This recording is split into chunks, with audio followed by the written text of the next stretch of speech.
네, 오늘 나의사에서는 지난 시간에 이어서 서울성모병원 혈액종양내과 윤재우 교수님을 모시고 백혈병, 그중에서도 급성 백혈병 치료에 대해서 좀 이야기를 나눠보려고 합니다. 윤재우 교수님 또 나와주셔서 감사합니다. 네. 네. 반갑습니다.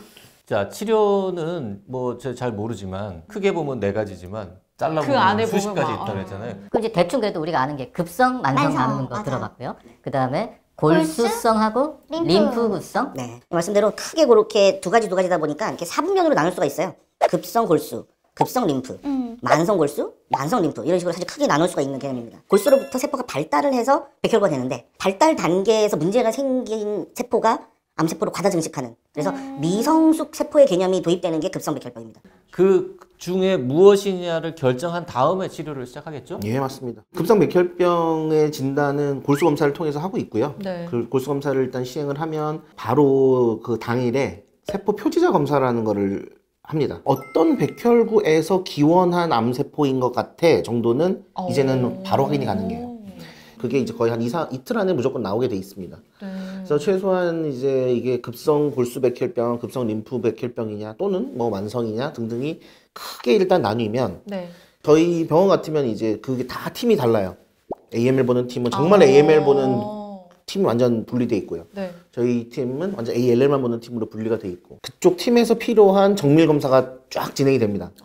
그게 대부분이 이제 유전자 검사들에 속해요. 중요한 유전자 검사들이 있어요. 특히 AML에서는 FLT3라는 뮤테이션이 상당히 중요하고요. 저희 ALL에서는 필라델피아 염색체 여부가 중요합니다. 그 이유는 다 표적 치료제를 이용한 치료 전략이 표준으로 완전히 이제는 분리가 되어 있기 때문에 그래요. 그래서 최소한 AML, ALL이냐 몇몇 가지 중요한 유전자가 나오느냐 안 나오냐까지 짧게는 한 3, 4일 정도가 소요가 되면 이제 최종적으로 기본적인 어떤 패턴까지는 나오고요. 거기까지만 가면 치료 전략은 일단 세웁니다. 세부 진단이 뭐냐에 따라서 각각 약들은 다 준비되어 있습니까? 네, 대부분이 준비되어 있는 상황이죠. 현재는. 옛날에는 이제 백혈병은 사실 치료약 없는 걸로 유명한 맞아. 병이었는데 이게 언제부터 치료제가 나오기 시작한 거죠? 혈액암 중에 특히 이제 급성 백혈병이나 이제 이런 거에 있어서 소위 그 졸버세포 이식이라는 것이 국내에서는 83년도에 처음 도입이 되면서 항암 더하기 졸버세포 이식이라는 어떤 이 표준 요법 자체가 거의 2015년도까지도 거의 그대로 왔습니다. 다만 항암제를 잘 이용하는 전략들 그리고 이식 기술이 엄청나게 그때부터는 발전을 했기 때문에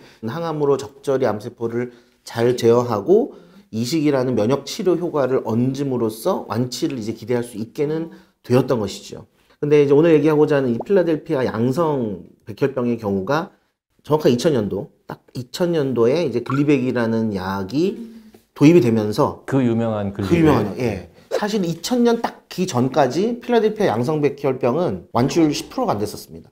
무조건 재발이에요, 무조건 재발. 근데 이제 2000년도에 고전적인 치료에다가 글리백이라는 약을 딱 얹음으로 해서 치료 완치율이 거의 30-40%가 올라가기 시작했어요.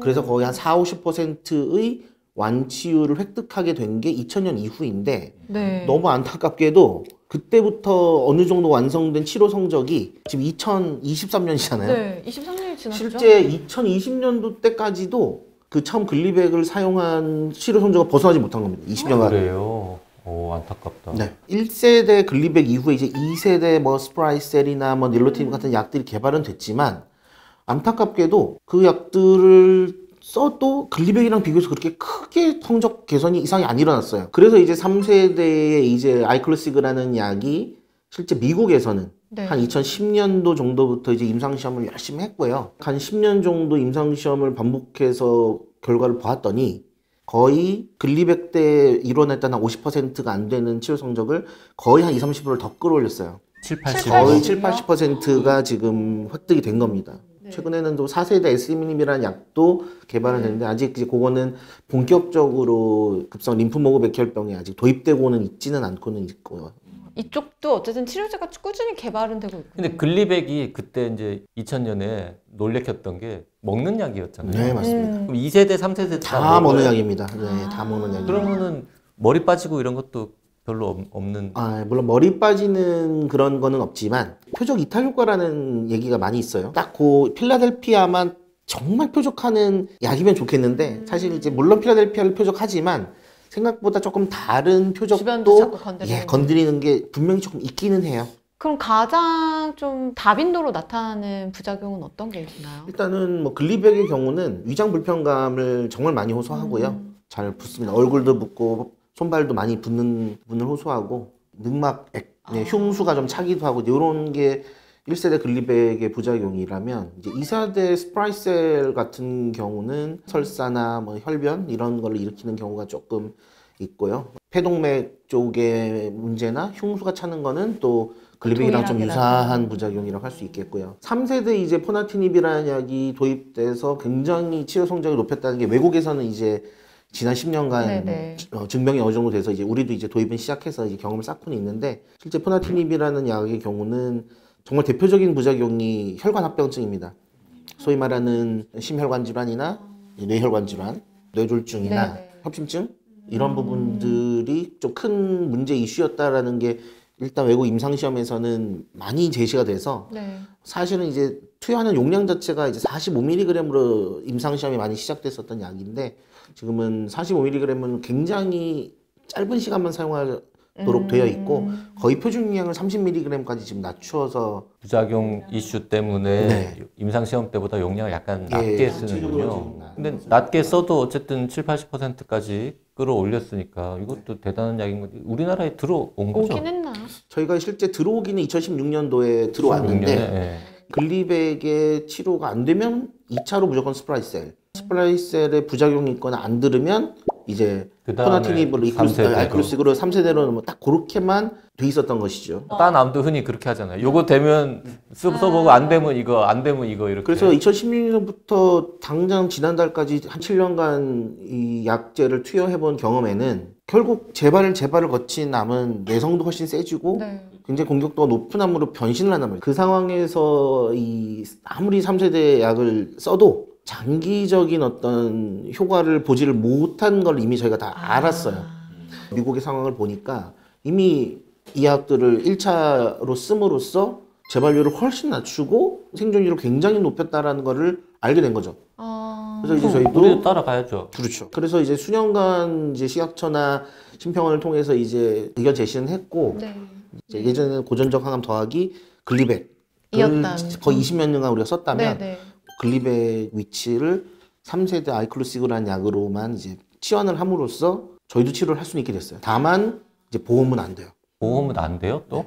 그러니까 일단은 시약처에서 최소한 우리나라 국민에게도 이거를 쓰는 데 있어서 안정성과 효용성을 다 따졌을 때는 충분히 쓸 수 있으면 우리가 법적으로 이렇게 인정해 주겠어. 근데 아직 보험적인 부분까지 적용을 하기에는 좀 더 에비던스가 필요해. 1세대 써서 안 되면 2세대 쓰고 2세대 써서 안 되면 3세대 쓸 때는 보험이 될 거 아니에요? 그렇게만 했을 때는 보험은 됩니다. 그러면 1세대 안 거치고 2세대 쓰는 것도 아예 못 하는 거고? 원칙은 안 됩니다.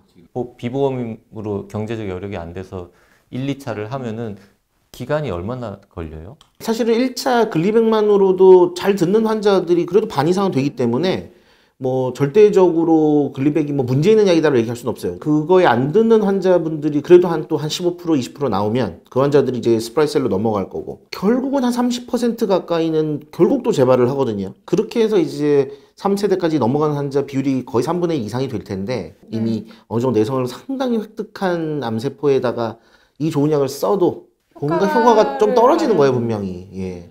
글리백 스프라이셀을 아무리 써도 결국 재발하는 환자 비율이 상당수가 있단 말이에요. 적어도 3분의 1 이상이 재발한다고 했을 때 이거를 일찍 씀으로써 재발 환자 비율은 저는 한 10%가 안 될 것으로 보고 있거든요. 그래요? 그러니까 절대적으로 재발수를 줄이는 게 무조건 1번이고 물론 적은 수에서 재발 환자가 있을 수 있겠죠. 그때는 또 새로운 전략들이 있습니다. 혹시 그런 건 없어요? 이분은 1세대나 2세대 쓰면 되는 분, 될 분, 안 될 분을 미리 좀 알아내는 방법은 있습니다. 실제로 있어요? 왜냐면 이제 진단 시에 저희 유전자 검사 막 한다고 그랬잖아요. 그래서 이제 그 유전자 검사들을 잘 조합해서 저희가 이제 소위 말하는 예후군을 있어요? 그렇죠. 이제 예후군을 나눠서 보는 방법이 있어서 그렇게 해볼 수는 있는데 아직 그 정도로 저희가 맞춤적으로 예측하기에는 근거가 좀 부족해요. 미리 검사해서 가려낼 수 있으면 그 사람들한테만이라도 보험 보험을 적용해서 해주고, 맞아요. 3세대를 먼저 쓰게 이렇게 제도가 바뀌면 좀 네. 낫잖아요. 지금도 그래서 이제 특히나 포나티닙이라는 약에만 듣는 그 유전자 돌연변이는 실제 지금 아이크로시그 정도나 4세대 약으로밖에는 해결이 안 되기 그건 때문에 보험돼요, 그때는? 그게 확인이 된 경우라면은 아, 그래요? 예, 그렇게 되긴 그래요? 됩니다. 그분들은 1세대, 2세대는 어차피 안 들을 안 거를 들을 우리가 알고 있는 환자들이라서 그런 경우는 됩니다. 실제 그게 없는 분들도 돌연변이라는 게 없다가도 생기는 거기 네, 때문에 네. 처음부터 아예 좋은 약을 쓰면은 그런 독한 유전자 돌연변이가 생기는 건 아예 처음부터 막을 수 있죠. 얼마나 듭니까? 보험 처리 안 되면? 비급여요. 3세대는? 우리가 지금 45mg, 30mg, 15mg 이렇게 돼 있는데 그 45mg을 처음엔 2주만 쓰면 돼요.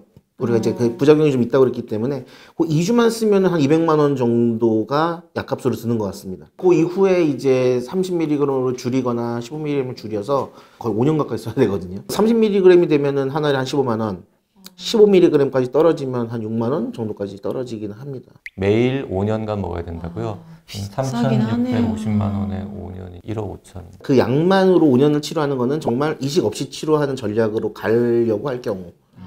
그래서 이제 일단 대한민국 현실에서는 아이크로시그를 포함한 이 비급여 치료를 최소한으로 좀 가져가고요. 한 5, 6개월 이내로 가져가고 아직은 그래도 표준 치료에 해당되는 이식으로 이제 마무리 치료를 하는 전략으로 가고자 하는 게 현재로서는 저희의 이제 목적이 되겠고요. 사실 급성 백혈병은 당연히 고위험군의 경우에는 동종조혈세포 이식을 해야 돼라는 게 지금까지 사실 스탠다드였다면 네. 실제 지금 이런 좋은 약제를 일찍부터 씀으로써 이식 없이도 완치가 되는 그룹이 분명히 있다는 것을 보여주었거든요. 기존 연구에서는. 이식에 드는 그 절차나 비용이나 이런 것까지 다 고려하면은 요거 보험 기준 같은 거를 약간 좀 유연하게 할 필요가 있을 것 같긴 하네요. 네. 물론 치료받는 환자분들도 아직은 보험이 안 돼서 조금 부담이 있을 수는 네. 있지만 급성 림프모그 백혈병이 거의 반에 해당되는 필라델피아 양성의 경우에 그 20년간 1세대, 2세대에서 별로 차이가 없었던 치료 성적에 큰 차이를 보인 결과는 분명하기 때문에 저희 급성 백혈병을 보는 이제 의사들 입장에는 너무 좀 반가운 사실 현실이고 글리백도 참 놀라운 약이라고 생각했었는데 그 2세대, 3세대 그 치료 효과도 놀랍지만 아예 이식을 건너뛰어도 될 정도까지 발전했다는 게 진짜 네. 놀라운 일인 것 같아요. 그게 놀라운 일이 맞습니다. 오늘 서울성모병원 혈액내과의 윤재호 교수님 모시고 백혈병, 급성 백혈병 치료 오늘 진짜 그 최신지견 맞아요. 최근 동향에 대해서 공부를 많이 해봤습니다. 감사합니다. 네, 감사합니다.